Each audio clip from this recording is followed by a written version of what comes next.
วิญญาณเป็นอัตภาพบูชาอย่างแบบนี้บ่แม่นศาสนาพุทธบ่แม่นศาสนาแบบนั้นจังเป็นศาสนาบ่มีธูปบ่มีเทียนบ่มีบูชาไฟฟังดีๆก็ไปศึกษาเบิ่งเฝ้าแล้วพอฟังแล้วอาจสิบอกว่าโธ่มันคือสิเก่งแต่เป็นหยังเขาเฮ็ดอยู่คูบ้านคูเมืองในเมืองไทยเฮ็ดบัดบ่มีวัดใดบ่เฮ็ดนอกจากวัดอโศกวัดใดก็มีวัดใดก็จุดธูปจุดเทียนถือว่าเป็นธรรมดาว่าของถูกอาตมาขอบอกว่าของผิดบ่นี่จังบ่มีถูกบ่มีเทียนมันใหม่วัดใหม่ว่ามาเท่าไหร่ละถูกเทียนเห็นบ่โดยเฉพาะมันบ่แม่นศาสนาเทวนิยมเป็นศาสนาอเทวนิยมเป็นศาสนาบ่มีพระเจ้าบ่มีสิ่งศักดิ์สิทธิ์แบบที่มาบันดาลบันดลอะไรกันต้องกรรมตัวเองเฮ็ดดีก็ดีตัวเองเฮ็ดชั่วก็ชั่ววิบากของตนเองศาสนาพุทธเป็นกรรมสโกมหิกรรมทายาโทกรรมโยนิกรรมพันธุกรรมปฏิสรโนบ่แม่นศาสนาที่ต้องไปมีสิ่งศักดิ์สิทธิ์บันดลบันดาลเนี่ยต้องบูชาถูกเทียนไปอ่อนวอนขอบ่แม่นเอาดอกไม้มาถวายพระเอาถูกเทียนมาถวายพระนั่นมันบ่แม่นแนวนะที่หลังจำไว้ทำอย่างไรจึงจะหยุดกินหมากได้โยกบ่เอาใส่ปาก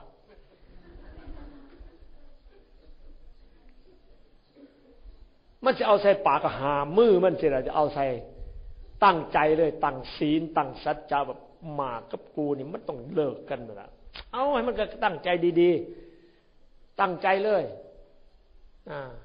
ตั้งใจคักๆลองเบิ่งน่ะมันบ่ตายหรอกคันลังคนมันบ่ไหวจังซี่จังซี่กันแล้วกันมื้อนี้กินหมากมื้อละ10 ค่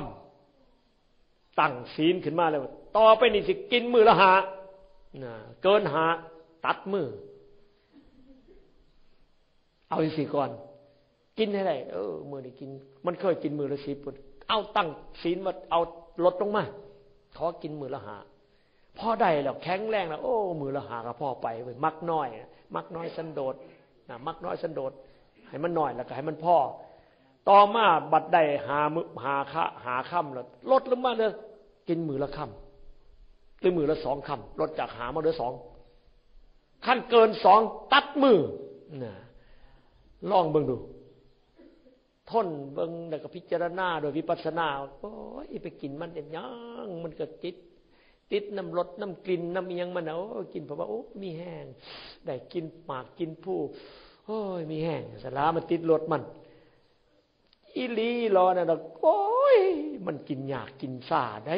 กินหมากกินผู้นี่บ่แม่นมันสิแสบมันสินัวมันสิง่ายเผ็ดกะเผ็ดยันกะยันผู้ใดบ่เคยได้ลองเบิ่งบ่เคยกินหมากกินผู้ไปยำเขาได้มันยันอาตมาก็เคยลองมันยันโอ้ยเศร้าเลิกนะลองเบิ่งบัดเฮ็ดได้ไปเรื่อยๆแล้วมือนี่เศร้าบัดนี้เหลือ2 ค่ำแล้วก็เลิกลองเบิ่งเลิกไปเรื่อยๆหัดดูดยาคือกันลองเบิ่งทำไมพระไม่โกนคิ้วเหมือนพระทั่วๆไปอันบ่โกนคิ้วเนี่ยก็ขอบว่า1เฮาแยกออกมาจากพระเถรสมาคมแล้วก็เลยพยายามพอแยกออกมาแล้วก็ต้องพยายามบ่ให้คือเพิ่นนะพากันมาแต่งสีกัดบ่เอาไปใส่สีเหลืองสีแสดคือจังเพิ่นใส่กันขอบว่าสีเหลืองสีแสดนะพระพุทธเจ้าเพิ่นสอนไว้ในวินัยได้วินัยเล่ม5สีที่บ่ควรพระบ่ควรใส่สีเหลืองสีแสดสีแดงสีจำปาสีชมพูสีข้ามสีดำ7 สีพระพุทธเจ้าเพิ่นห้ามใส่เดี๋ยวนี้เราใส่อันพระพุทธเจ้าห้ามใส่สีเหลืองสีแสดเบิดให้พระจีนใส่สีแดงซ้ำอันนั้นพระพุทธเจ้าห้ามไว้เดี๋ยวนี้ก็มีอยู่ในพระไตรปิฎกนี่ล่ะไปเปิดเบิ่งโลดพระวินัยเล่ม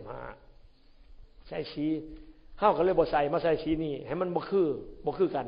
ก็ไว้คิ้วซะพระพุทธเจ้าก็บ่เคยโกนคิ้วบ่เคยโกนอันเรื่องโกนคิ้วนั้นนี่ในเมืองไทยพม่าเขมรลาว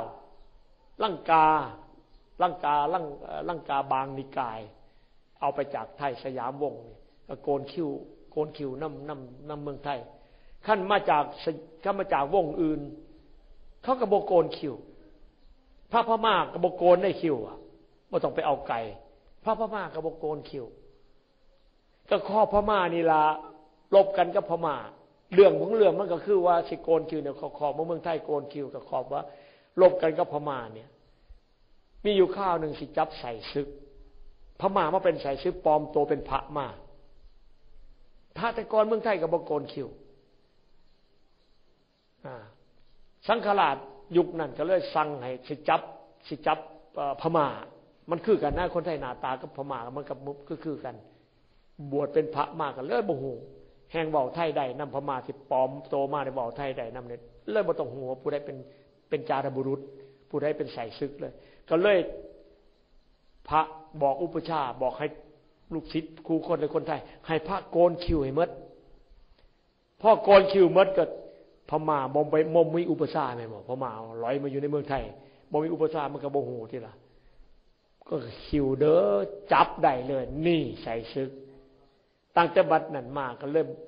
พระก็เลยโกนคิ้วมาขอบคู่มือนี่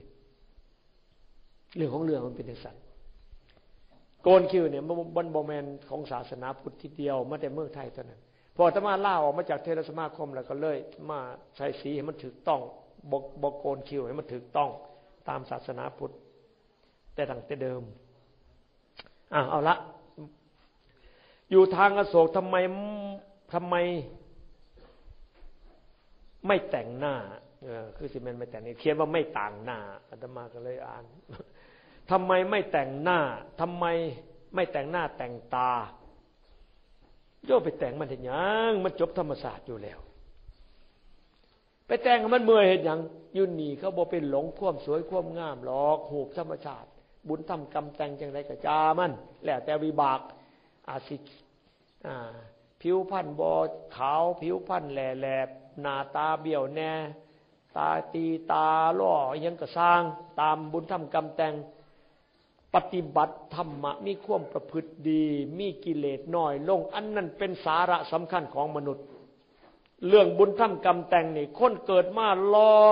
แต่นิสัยเลวจิตใจเลวกิเลสหลายเกิดมาสวยนิสัยเลวกิเลสหลายเต็มทึดๆอยู่ในน้ำหมู่สังคมคนทั้งหลายทั้งแลเนี่ยเกิดมามีวิบากแนวหนึ่งวิบากเห็นให้ตัวเองสวยตัวเองงามได้วิบากส่งเสริมมันมีคือกันก็สวยก็งามก็รอแต่นิสัยเสียกิเลสหลายซัวที่ไปดีอย่างน่ะเฮาบ่สวยบ่งามแต่ว่าเฮาเป็นคนดีกิเลสน้อยนิสัยดีมีน้ำใจดี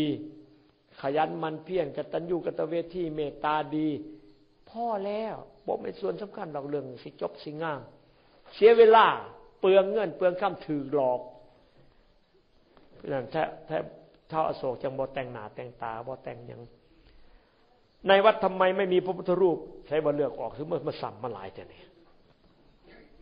ทำไมไม่กินเนื้อสัตว์ทำไมชาวอโศกจึงไม่ใส่รองเท้านี่ไม่บ่สัมบ่ใส่รองเท้ากับบ่ใส่รองเท้าก็ดีที่ละบ่ต้องเปลืองรองเท้า1บ่ต้องเปลืองรองเท้า2บ่ต้องไปลำบากลำบนต้องลืมคันใส่